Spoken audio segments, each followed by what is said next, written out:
Oh, okay.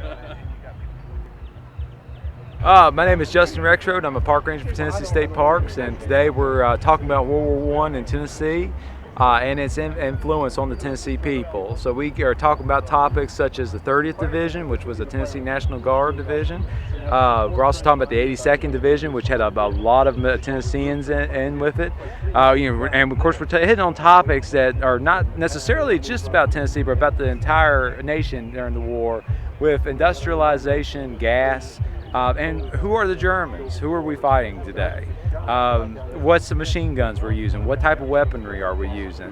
The gas, how deadly was the gas? What would happen if you were gassed? And of course over here as well, we're talking, they got some actually artifacts from the war, pictures and things of that nature that can describe and show people first person what life was like during the battles and what was like here on the home front during the war. Gas shock. There was many guys that suffered from gas attacks because they were all the time, not poison gas.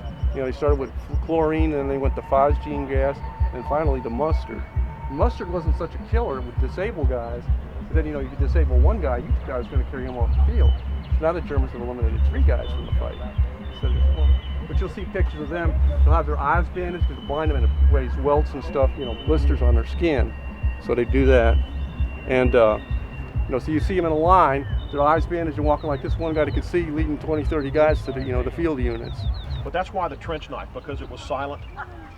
If you could get into a trench with clubs and knives and fists and rocks and pieces of busted brick and beat these guys up without firing a shot, so much the better.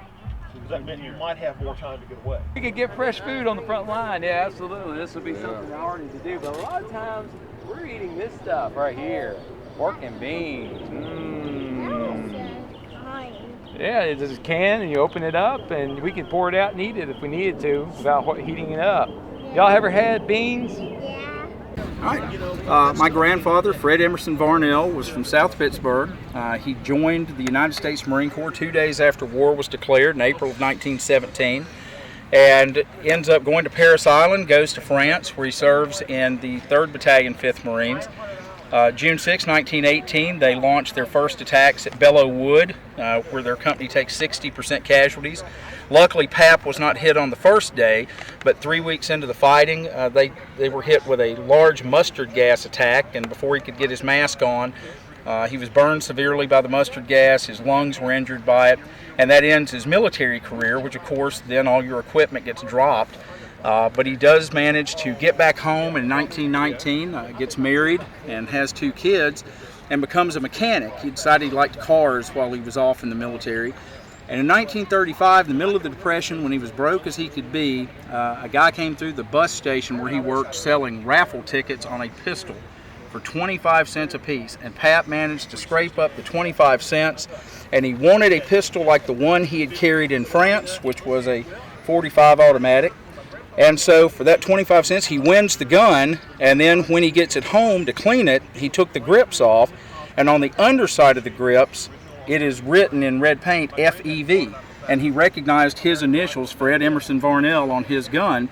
And of course, my dad remembered him hooting and hollering and running around the house, waving it around, really excited.